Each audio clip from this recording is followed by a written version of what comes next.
News చూస్తున్నారు. Middle ఈస్ట్లో యుద్ధం ముదురుతోందా? ఇరాన్పై భీకర దాడులకు ట్రంప్ సిద్ధమవుతున్నాడా అంటే అవునని మాట వినిపిస్తోంది.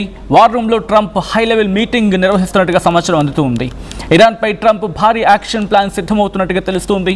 ఇరాన్పై ఆర్థికంగా ఒత్తిడి తెచ్చేలా కీలక నిర్ణయాలకు సిద్ధం కాబోతున్నాడు ట్రంప్. ఖర్గ్ ద్వీపం స్వాధీనం, అణుకేంద్రాలున్న పికాక్స్ పర్వతంపై దాడికి ప్లాన్ చేస్తున్నట్టుగా తెలుస్తుంది. Abu Musa, greater Tunbs, lesser Tunbs islands స్వాధీనానికి రెడీ అవుతూ ఉన్నారు అమెరికా బలగాలు. ఇక నుంచి పగటిపూట భూతల దాడులకు సిద్ధం కావాలంటూ ట్రంప్ ఇప్పటికే డైరెక్షన్స్ ఇచ్చినట్టుగా తెలుస్తుంది. భూతల దాడులతో అమెరికాకు కూడా భారీగా ప్రాణ నష్టం తప్పదనే అంచనాలున్నాయి. ట్రంప్ నిర్ణయంపై మరోసారి ప్రపంచవ్యాప్తంగా ఆందోళన వ్యక్తమవుతుంది. యుద్ధం కారణంగా ఇప్పటికే చాలా దేశాల్లో ఇంధన సంక్షోభం నెలకొంది. అమెరికాతో శాంతి చర్చలు ఉండవంటూ ఇరాన్ ప్రకటించింది. ఇరాన్ ప్రకటనతో ఇంకోసారి యుద్ధ ప్రభావం ఇంకా చెప్పాలంటే యుద్ధం తీవ్ర రూపం దాల్చే అవకాశం ఉంది. ఇప్పటికే ఇరాన్ వైపు కదులుతున్నాయి అమెరికా బలగాలు. దానికి సంబంధించిన బిగ్ బ్రేకింగ్ న్యూస్ చూస్తున్నారు. ఇటు ట్రంప్ భారీ యాక్షన్ ప్లాన్కి సిద్ధం కాబోతున్నాడు అంటూ కూడా పెద్ద ఎత్తున చర్చ జరుగుతోంది. ఖర్గ్ ద్వీపం సీజ్ చేయడం, పికాక్స్ పర్వతం మీద దాడి చేయడం, వీటిని టార్గెట్గా పెట్టుకున్నట్టుగా ప్రస్తుతం తెలుస్తోంది. ఇటు అమెరికా ఇరాన్ మధ్య ఉద్రిక్తతలు తారాస్థాయికి చేరుకుంటున్నాయి. ఇంకోవైపు అమెరికా అధ్యక్షుడు ట్రంప్ సిచ్యువేషన్ రూమ్లో ఉన్నత స్థాయి భేటీ నిర్వహిస్తున్నాడు. ఇరాన్పై ప్రెషర్ తీసుకొచ్చేలా కొన్ని కీలక నిర్ణయాలను పరిశీలించినట్టుగా తెలుస్తుంది. ఇరాన్ ఎక్స్పోర్ట్స్ గురించి, ఇరాన్ ఆయిల్ ఎక్స్పోర్ట్స్ కీలకమైన ఖర్గ్ ద్వీపాన్ని స్వాధీనం చేసుకోవాలి. దాంతోపాటు వాళ్ళ న్యూక్లియర్ ప్రోగ్రామ్కి కీలకను భావిస్తున్న పికాక్స్ పర్వతంపై దాడి చేయడం గురించి ట్రంప్ ఈ భేటీలో తీవ్రమైన ఇన్డెప్త్ డిస్కషన్లోకి వెళ్ళినట్టుగా తెలుస్తుంది. ఇరాన్ ఆర్థిక వ్యవస్థ, ఇరాన్ ఎకానమీ మీద అత్యంత భీకర దాడి చేయాలి, వాళ్ళ ఆర్థిక వ్యవస్థను కుప్పకూల్చేయాలి అనేది ప్రస్తుతం అమెరికా అధ్యక్షుడి కీలకమైన నిర్ణయంగా తెలుస్తుంది. వాళ్ళ మీద భౌతిక దాడులు కాదు, వాళ్ళ మీద ఆర్థికంగా దాడి చేయాలి, వాళ్ళను ఆర్థికంగా కుదేలు చేసేయాలి, వాళ్ళను పూర్తిగా పాతాళంలోకి తొక్కేయాలి. ఇది ట్రంప్ ప్లాన్గా ప్రస్తుతం భేటీలో జరుగుతుంది. మరి ముఖ్యంగా వాళ్ళని ఇటు అటాకింగ్ అంటే ఫిజికల్గా అటాకింగ్ కాదు, వాళ్ళ ఎకానమీని కొలాప్స్ చేసి పడేయాలి. అప్పుడు వాళ్ళకు వచ్చే రిసోర్సెస్ తగ్గుతాయి, ఆటోమేటిక్గా వాళ్ళు క్రంచ్ అవుతారు, ఆటోమేటిక్గా వాళ్ళకున్న పరిస్థితులు కుదేలైపోతాయి. దీంతో వాళ్ళే దారిలోకి వస్తారు, వాళ్ళే కుదేలైపోతారని చెప్పి ట్రంప్ ఒక డైరెక్షన్స్ ఇస్తున్నట్టుగా ప్రస్తుతం ఇంటర్నేషనల్ మీడియాలో తీవ్రమైన చక్కర్లు కొడుతోంది వార్త. దాన్ని కొట్టాలంటే వాళ్ళకున్న ఒకే ఒక ఆప్షన్ ఖర్గ్ ఐలాండ్.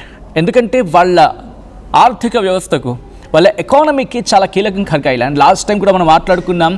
వాళ్ళకున్న ఆ చమురు ఉత్పత్తో లేకపోతే చమురు నిల్వలో ఇవన్నీ వీటన్నిటి గురించి కూడా ఇరాన్ ఎకానమీకి ఖర్గ్ ద్వీపం చాలా కీలకమైంది. దీనిని స్వాధీనం చేసుకుంటే ఇరాన్పై ఆర్థికంగా మరింత ఒత్తిడి తీసుకురావచ్చు అని చెప్పి అమెరికా ఎప్పటి నుంచో భావిస్తూ ఉంది. దీంతోపాటు హార్ముజ్ స్ట్రైట్కి దగ్గరలో ఇరాన్ ద్వీపాలు అబు ముసా ఉన్నాయి, అలాగే లెస్సర్ టన్ ఉంది, గ్రేటర్ టన్ ఉంది. వీటిని కూడా వీటిని లాగేసుకొని తమ ఆధీనంలోకి తీసుకోవాలని చెప్పి అమెరికా భావిస్తున్నట్టుగా తీవ్రమైన చర్చ జరుగుతోంది. అయితే ఎందుకు వీటిని టార్గెట్ చేసుకుంటూ ఉన్నారు అనేది మనం కొద్దిసేపు క్రితం మాట్లాడుకున్నాం. ఏంటి స్ట్రైట్ ఆఫ్ హార్ముజ్ అనేది కీలకంగా మారుతుంది. స్ట్రైట్ ఆఫ్ హార్ముజ్కి మేము గార్డియన్ అని చెప్పి ఇరాన్, అమెరికా రెండు పోటీ పడుతూ ఉన్నాయి.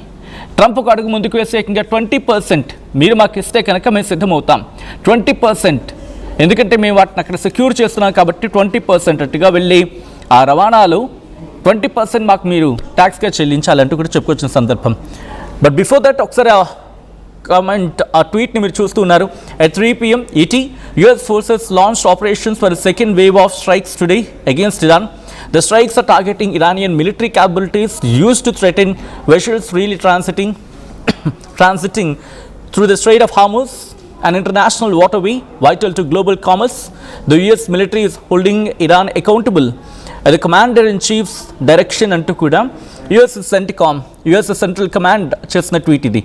నేను మీకు అది ఎక్స్ప్లెయిన్ చేసే ప్రయత్నం చేస్తాను. 3 గంటల స్థానిక కాలమాన ప్రకారం అమెరికా బలగాలు సెకండ్ వేవ్ ఆఫ్ స్ట్రైక్స్ని ఈరోజు ఇరాన్ మీద చేశాయి. అంటే సెకండ్ వేవ్ అంటూ ఉంటారంటే రెండోసారి అని కాదు, మరోసారి వాళ్ళ మీద దాడులకు పాల్పడ్డారు. అయితే the strikes are targeting Iranian military capabilities used to threaten vessels freely transiting through the Strait of Hormuz.